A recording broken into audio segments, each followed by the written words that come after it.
이스라엘 아합 왕의 아들 아하시야가 다락 난간에서 떨어져 병이 들었습니다. 외형적으로는 그가 술에 취하였거나 실족해서 떨어졌겠지만 그것은 분명한 하나님의 징벌이었습니다. 그 이유는 그가 하나님을 경외하며 섬기지 않고 부모의 악을 그대로 본받아 바알을 섬기며 우상을 숭배했기 때문이었습니다. 시편의 시인은 고난을 당하고 나서 고백했습니다. 고난 당하기 전에는 내가 그릇 행하였더니 이제는 주의 말씀을 지키나이다. 일반적인 경우라면 병이 나거나 고난을 당하면 깨닫고 자신을 돌아보고 회개합니다. 그런데 아하시야 왕은 그렇지 못했습니다. 그는 병들었을 때 사람을 보내어 에글론의 신 바알 세붑에게 병이 나을 수 있는지 물어보라고 했습니다. 그는 하나님의 징벌을 깨닫지 못하고 이방신 바알 세붑에게 묻는 죄를 더하였습니다. 다윗은 국가적인 어려움뿐 아니라 개인적으로 유급할 때에도 하나님께 묻고 그대로 행동했습니다.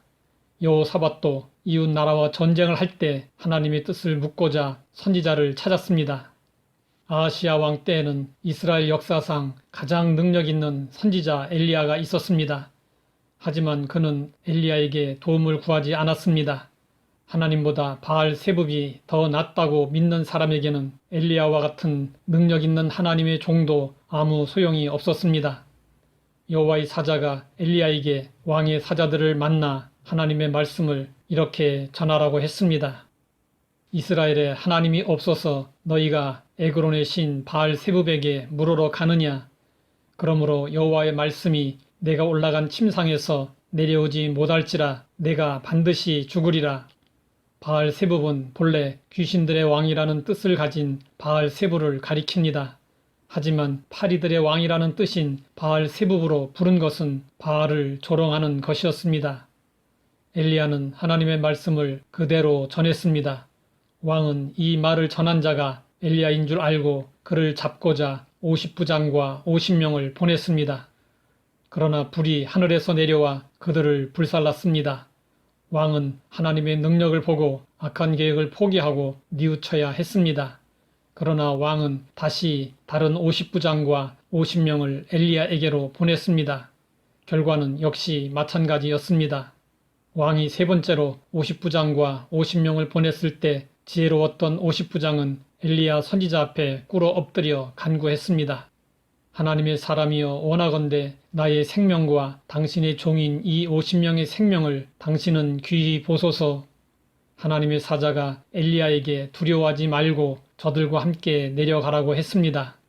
엘리야는 왕에게 하나님의 말씀을 전했습니다. 여호와의 말씀이 내가 사자를 보내 에글론의 신 바알 세붑에게 물으려 하니 이스라엘에 그의 말을 물을 만한 하나님이 안 계심이냐? 그러므로 내가 그 올라간 침상에서 내려오지 못할지라 내가 반드시 죽으리라.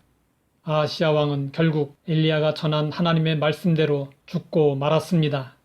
나라의 지도자가 길흉화복을 알고자 점을 보고 국가적 대사를 결정하는 일은 결코 있어서는 안 됩니다.